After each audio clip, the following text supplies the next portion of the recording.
মতো এখন 2 বছর যাবো স্যারের কাছ থেকে ওষুধ কন্টিনিউ। বাবা এখনো 2 বছর সুস্থ আছে ইনশাল্লাহ। ওয়ালাইকুম রহমতুল্লাহ বরকাতুহু। সম্মানিত দেশবাসী, আমি cancer specialist doctor SM. Sarwar. আজকে মানববন্ধনের জন্য এসেছিলাম প্রেস ক্লাবের মধ্যে। আমরা হজকে, উমরা হজ এবং বড় হজের যে বৈষম্য সেটা দূর করার দাবিতে ইতিমধ্যে সাক্ষাৎ হলো আমার বুলার এক ভাইয়ের সাথে। তার বাবা আমার কাছ থেকে ক্যান্সার চিকিৎসায়, তার বাবা আমার এখানে ক্যান্সার চিকিৎসা সুস্থ হয়েছিলেন। আমরা একটু তার মুখে শুনবো। আপনার নাম? সাহারুল আলম। আপনার পিতার নাম? সালাউদ্দিন আলম। আপনার মায়ের নাম? আপনার গ্রাম? চর শহর গুলা।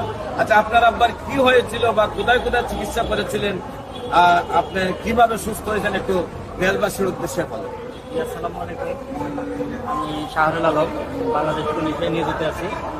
আমার আব্বু একজন স্কুলের টিচার ছিলেন। আমার বাবা ক্যান্সারে আক্রান্ত হয় আজ থেকে আরো 3-4 বছর আগে।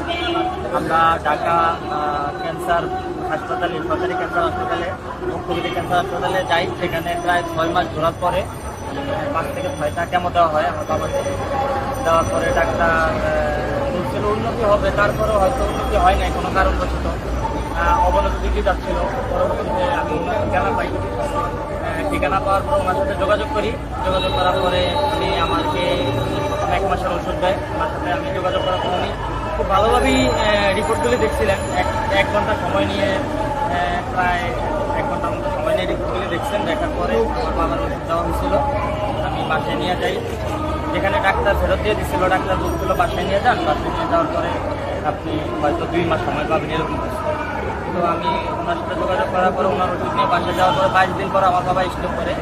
আমি স্যারের সাথে যোগাযোগ করি। স্যারে বললো যে উনি সরিষার তেল দিয়ে, মানে পরামর্শ দিল আর কি, অনেক পরামর্শ দিল। পরামর্শ দেওয়ার পরে আস্তে আস্তে উনি আস্তে আস্তে স্বাভাবিক হয়। আল্লাহর রহমতে এখন 2 বছর যাবো স্যারের কাছ থেকে ওষুধ নিতে কন্টিনিউ। বাবা এখনো 2 বছর সুস্থ আছে ইনশাল্লাহ, ভালো আছে আলহামদুলিল্লাহ। আমি প্রশ্ন করি, একটা স্যারের সংবাদ আপনারা কিভাবে পাইলেন? স্যারের সংবাদ পাইছিলাম আমি আপনার ক্যান্সার হাসপাতালে অনেক ঘোরাঘুরি করছি। তো লিফলেট কাগজ দেখছিলাম, একটা কার্ড পাইছিলাম। আমি আমার টাকাটা না হয় খরচ তো হইতো কেমনটা দিলে, তো চিন্তা করছি যে এইখানে খরচ করে দেখি। স্যারকে আপনি দেখেন। হ্যাঁ, এই স্যারের সাথে কথা বলি। আমার বয়স কত? আমরা এই ভদ্রলোকের, এই ভাইয়ের, আমাদের একজন সৈনিক, তার বাবা হচ্ছে ক্যান্সারকে জয় করেছে।